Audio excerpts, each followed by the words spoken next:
heard someone say that sports are a waste of time, or maybe that they should be cut from schools in favor of academics? If you have, those people unfortunately don't realize the health, academic, and personal benefits that sports give athletes. I am Sierra Hubby, and I am going to be informing you of those benefits. First off, we have academic benefits. 48 states have academic requirements for athletes. This includes GPA, minimum amount of courses taken, and attendance. You have to show up. You have to get good grades. You have to have all passing grades. And you can't just take the bare minimum of courses. You have to take what is required. Because of these requirements, it results in higher GPAs, less disciplinary problems, and it lowers the dropout rate. Non-athletes dropped out the rate is 8.9%, while athletes are 0.7%. That is a huge difference. The GPA on average for athletes is a 3.25, while non-athletes carry a 3.01, which they're both great GPAs, but it just shows the difference. Athletes are also 15% more likely to go to college. And high school female athletes are 41% more likely to graduate from college.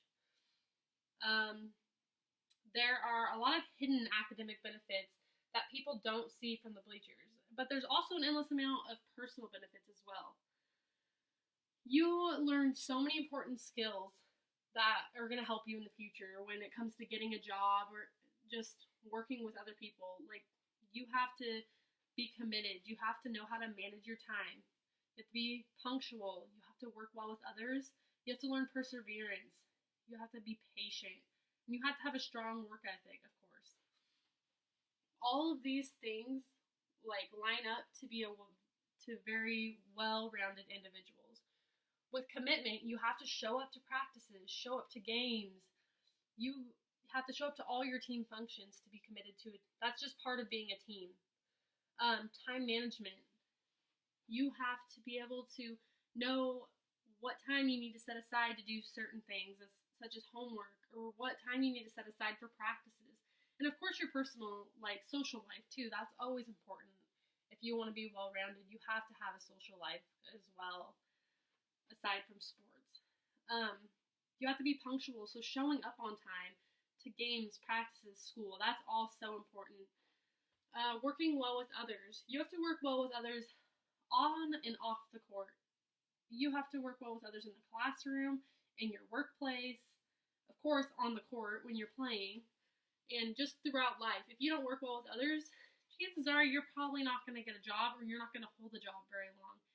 Your life will just be a lot easier if you learn to work well with others. Athletes also have to persevere. Not everyone's going to have a perfect game. You have to learn to deal with losses and learn that not everything's going to go your way, but you got to keep pushing on still. Patience. You got to be patient with the refs, your teammates, your coach. Nobody's perfect.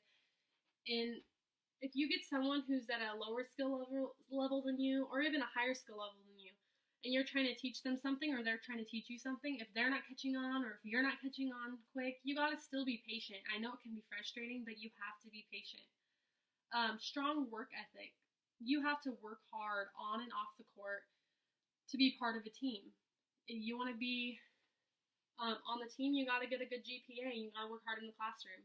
You want to play on the court, you have to work hard at practices and prove to your coach that you are going to work hard on the court for your team and yourself. Along with that, there's the obvious, which is the physical and mental benefits. Good physical stamina excuse me, is needed to participate in competitions. Practices are typically held on day-to-day basis, so they use this time to train you for games. This helps get athletes in their best physical shape for competitions. So athletes have to be in tip-top shape.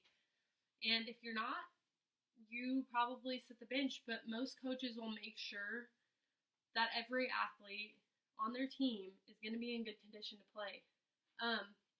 Also, when exercising, did you guys know that when you're exercising, adrenaline is released due to physical activity, and it due to physical activity, adrenaline is released, which kind of causes the fight or flight response, and this causes the elevation in performance, which I didn't realize that before I did research. That was at atyourownrisk.com by Ryan Keelan. Physical activity also releases endorphins into the brain that causes a natural high, which makes the athlete feel good and increases emotional wellness. So this can help fight off depression and reduce stress as well. That was also by Ryan Keelan at atyourownrisk.com.